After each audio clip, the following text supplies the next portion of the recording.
Alexander Isak was not in the squad, and in fact, he was left at home. Eddie Howe told everyone and the media exactly why Isak was left at home. Here he is now. Alex was with us all the way through Austria, but today, with all the speculation and things that are going on, I decided to send him home. The last thing Alex wants if he's not playing is to be sat in the stand, being under that scrutiny. I don't think that's fair to the player. So if he wasn't going to play today, which we mutually agreed that he needs a little bit more training time, then it's best he's not here. Yes, I've had discussions with him, but that's not abnormal. I respect a player's career and how short it is. All the time I will be communicating my desires and my wishes to them and what I see and trying to help them. Alex has been really good and he's trained really well so far this season. So I know there'll be lots of noise around it and I can't really control that, but from inside he's been really good. Has there been any approach for Alex? Has there been any effort? No, there's been no formal approach.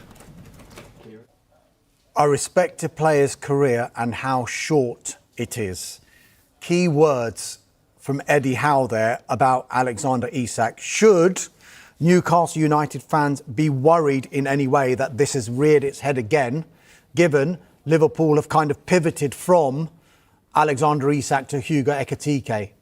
Could it go back the other way? I don't think so. I think Liverpool are so far down the track with Hugo Ekitike and Frankfurt that it won't happen. However, the noise, I hate to say, for Newcastle fans won't go away. You get the feeling that we'll be talking about Alexander Isak right the way through to deadline day on September the 1st. The positive as far as Newcastle fans are concerned is that Liverpool spending the best part of 100 million euros on Hugo Ekitike means that they don't have 100 million euros to spend on someone like Alexander Isak. And as we know, where the Premier League sides are conscious of PSR, we know that teams in La Liga have to be very careful about what they spend as well, particularly Barcelona, so it leaves only Real Madrid. There are very few sides in European football that could afford the type of money that Newcastle want. Now, their stance is quite clear, and Eddie Howe said this after the game yesterday. He's not for sale. We don't want to sell him. And that will be their message to any potential suitor between now and September the 1st.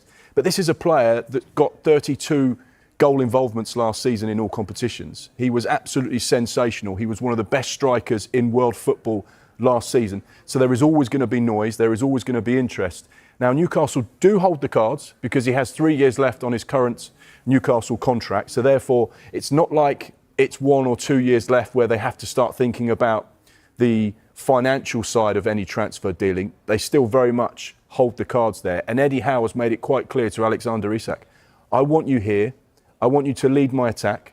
I want you to be a part of this Champions League squad and be a part of this team that I believe can not only better what we did last season by winning the League Cup, winning more silverware, but I believe we can have a huge impact in the Champions League, and you're a key part of it. So any noise, put it to one side if possible. Let's focus on Newcastle. It does sound like, and I know Newcastle United fans won't want to hear this, but from what Eddie Howe was saying, that maybe Isak's head had been turned by this interest from Liverpool. Now, you mentioned that Newcastle United hold the cards, 3 years left on his contract. If they keep him, which we expect him to, as it stands, come next summer, if they haven't tied him down to another contract and maybe a reasonable release clause so all parties are happy, he'll then have 2 years left on his contract. And Newcastle United might then find themselves in a position where they've got a player in Alexander Isak, who's only got 2 years left on his contract, and one of their number one targets in Hugo Ekitike is now plying his trade at Liverpool.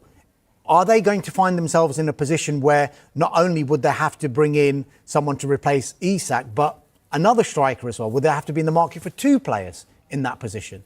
Very possibly so. We know that they're in the market for a striker this summer. And Eddie Howe's plan was not just to buy Hugo Ekitike as a replacement for Alexander Isak. He had a plan to play them both together, but he also had a succession plan should Newcastle decide to sell Alexander Isak in this window or next summer. So I think that's quite important to point out. I think the situation moving forward is very much, they've lost Callum Wilson, They have Will Asula, who's a younger striker and an exciting prospect and product maybe for the future and a project for the future. So they do need someone who can fill the void if Alexander Isak were to be injured or to not be available.